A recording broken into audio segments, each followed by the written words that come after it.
Bom, então, oi pessoal, então dando continuidade às aulas do nosso grupo de estudos, vamos agora então para desvios de eixo e como identificá-los no traçado do ECG.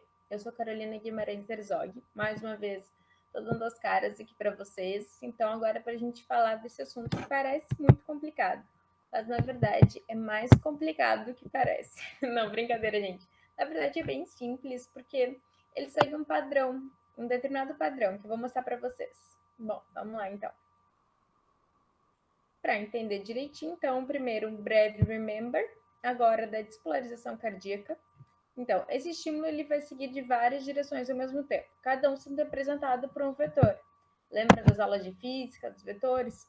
Então, os vetores eles podem ser somados, né? E somando esses vários vetorizinhos, a gente vai obter um vetor resultante. E aqui ele está representado por essa cetona aqui que eu estou marcando, ó. Bom, então, essa cetona que a gente vê aqui é o estímulo da despolarização do coração. Mostra o quê? Que ela vem de cima para baixo, da direita para a esquerda. E de trás para frente, tá? No plano tridimensional. Então, mas esse vetor, como a gente pode ver, ele forma um ângulo, né? Ou eixo, que geralmente também vai ser um padrão. Se encaixar entre menos 30 e mais 90 graus, que seria o eixo normal, sem desvio, como mostra ali na imagem, né? Que é essa região mais cinza aqui, ó. Então, ó, de menos 30 para mais 90 graus. Então, mais ou menos onde está a VL para onde está a VF. Bom, então agora lembrando das derivações. O eixo normal seria entre menos 30 e mais 90, ok? Como eu falei antes. Mas para facilitar a visualização, a gente vai arredondar para 0 e 90, beleza? Daí forma aquele quadrante ali de baixo direito, né? O que a gente tem em 0 graus? D1, né? E o que a gente tem em mais 90? A VF. Então aqui eu botei, ó, D1 em 0 graus, aqui, e a VF mais 90, formando esse eixo aqui, essa faixa aqui, que é onde fica o ângulo no eixo normal, né, sem desvio. Então, basicamente, por meio desses dois referenciais, a gente consegue identificar se aquele CG que está mostrando um desvio de eixo ou não. Mas como que a gente faz isso? Bom, aí que está o pulo do gato. Nossa, eu estou muito velha falando do pulo do gato, né? Mas finge que eu não falei isso agora. Enfim, se no traçado ECG a gente identificar que está positivo em D1, isso significa que o eixo está entre menos 90 e mais 90 graus, beleza? Então, ó, positivo em D1, ondinha para cima na derivação, está entre menos 90 e mais 90. Se a gente indicar que ele está positivo em AVF, ou seja, na derivação AVF, ondinha para cima, significa que está entre 0 e 180 graus. Se estiver positivo nas duas derivações, o que a gente vai ter? Tem que estar desse lado, o eixo, e tem que estar para baixo. Logo, somando, se está positivo nas duas, obrigatoriamente vai ter que estar nesse quadrante. Se está nesse quadrante, é um eixo normal, sem desvio. Agora, vamos na seguinte situação. Está negativo em D1. O que significa? Que o ângulo, o eixo, tem que estar em algum desses dois quadrantes aqui. Já em EVF está positivo. Então, o que significa? Que tem que estar aqui embaixo. Se está negativo em D1 e positivo em EVF, obrigatoriamente está nesse quadrante aqui. Logo, está entre mais 90 e 180 graus. Então, a gente já sabe que aqui a gente tem um desvio de eixo. Um desvio de eixo para que lado, Carol?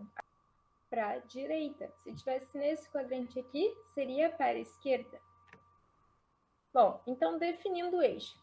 Basicamente, para a gente conseguir definir um eixo, a gente vai primeiro partir daqueles dois referenciais que eu falei. Olhar D1, que está em 0 graus, e olhar a VF, que está em 90 graus. Está positivo em EVF, está positivo em D1, a gente já sabe que é um eixo normal. E que também a gente pode fazer para definir o eixo? Olhar a regra das perpendiculares. Vocês lembram? Quando um ângulo ele está perpendicular ao ângulo formado pelaquela determinada derivação, naquela derivação a gente vai ver uma onda bifásica, aquela onda que sobe e depois desce igualmente, tá? Então, sabendo onde é que está o QRS isodifásico, a gente sabe que o ângulo tem que estar perpendicular ao ângulo formado pelaquela derivação. Então, vamos olhar aqui esse ECG. O que é a primeira coisa que a gente faz quando a gente vê um ECG? Olhar D1. Vamos ver como é que está em D1. D1 está positivo. Logo, o eixo ele tem que estar entre menos 90 e mais 90 graus, desse ladinho aqui. Agora, vamos olhar a VF. Está positivo em AVF também. Logo, ele tem que estar aqui embaixo. Se está positivo em D1 e positivo em AVF, obrigatoriamente o ângulo está entre 0 e mais 90 graus. Logo, é um eixo normal. Esse ECG está parecendo um traçado de eixo cardíaco normal. Então, obrigatoriamente, como eu falei, o ângulo tem que estar entre 0 e mais 90 graus. Que é essa área que eu marquei aqui com uma pizza. Na verdade, até aqui mais ou menos. Eu marquei com uma pizza porque parecia mais legal do que só marcar com uma corzinha, sei lá. Enfim. Bom, então vamos para a classificação. Se está entre menos 30 e mais 90 graus, é um eixo normal. Se está entre 90 e 180, é um desvio de eixo para a direita. Se está entre menos 30 e mais 90, é um desvio de eixo para a esquerda.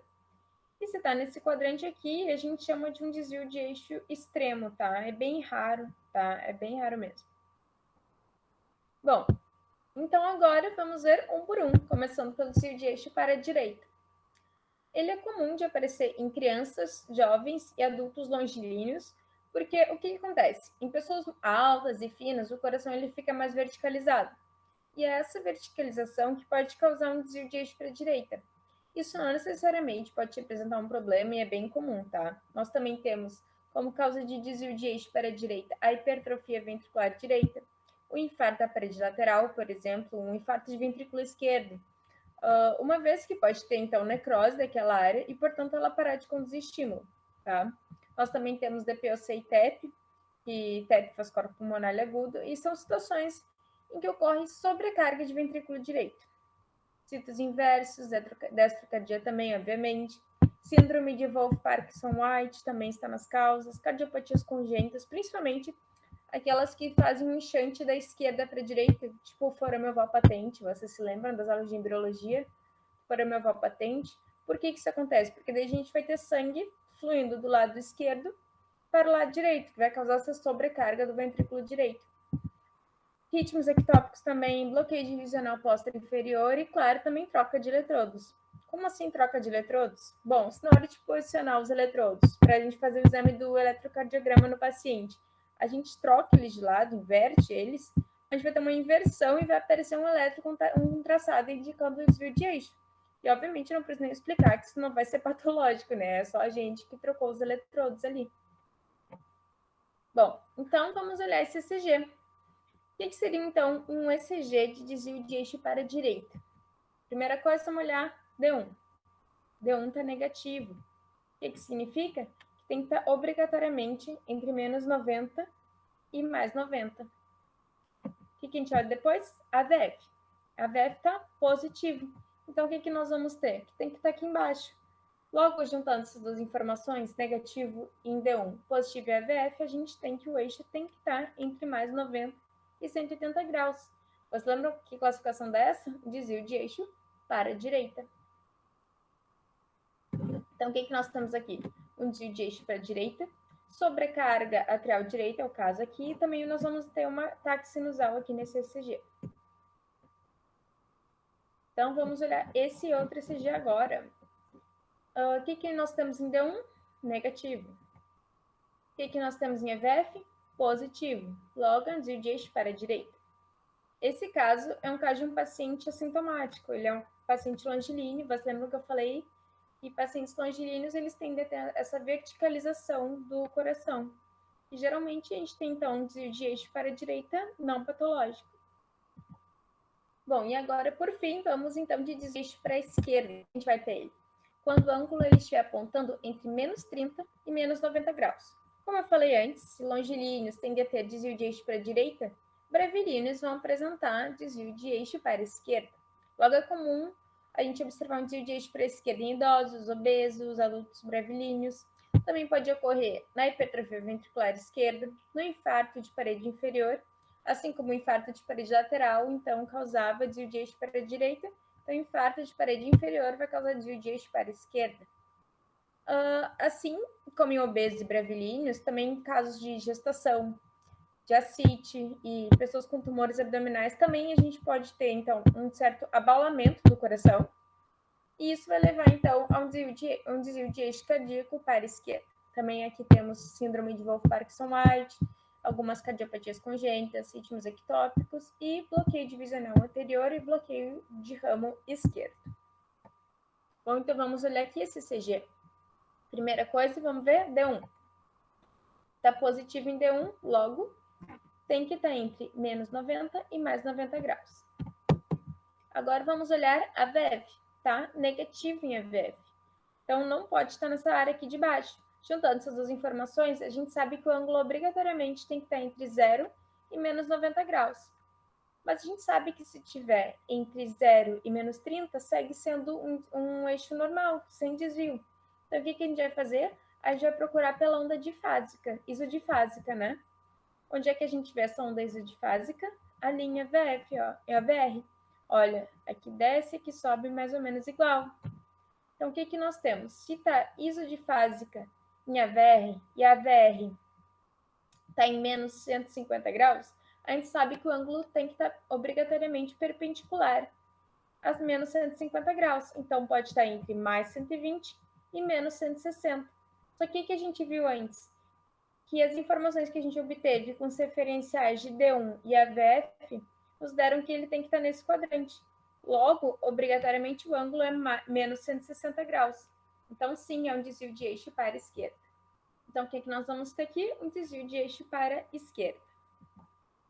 Então, agora vamos para a famosa hora do vamos ver. O que nós temos aqui?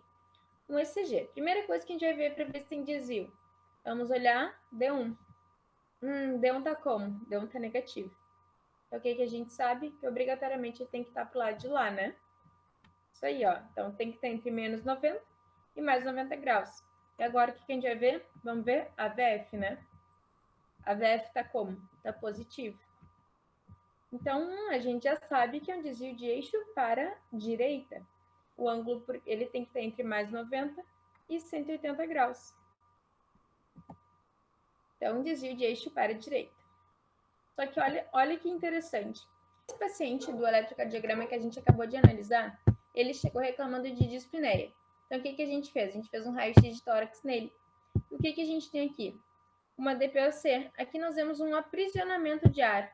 Vejam quantos costelos dá para contar aqui, ó. 1, 2, 3, 4, 5, 6, 7, 8, 9. Bom, a gente sabe que acima de 7 a gente já tem uma hiperinsuflação pulmonar. Então, aqui nós também vemos uma verticalização do coração. Vocês podem ver ali, ó, como está mais verticalizado. Isso que causa um desvio de eixo para a direita. Além da pressão enorme que nós vamos ter aqui, né, nessa área, que o ventrículo direito vai encontrar para conseguir bombear aquilo tudo. Então, você lembra que eu falei anteriormente que DPOC é uma das causas de desvio de eixo para a direita. Então, aqui no laudo desse raio-x de tórax, a gente vai ter que mostra um mediastino longo e fino, lembra que eu falei? Sem aumento da área cardíaca, com proeminência das artérias pulmonares, campos pulmonares essencialmente escuros, né? Típicos de enfisema, e é claro, ó, DPOC, doença pulmonar obstrutiva crônica. Então, o que nós temos nesse, na verdade, um desvio de eixo para a direita e um caso de doença pulmonar obstrutiva crônica. É isso, gente. Muito obrigada.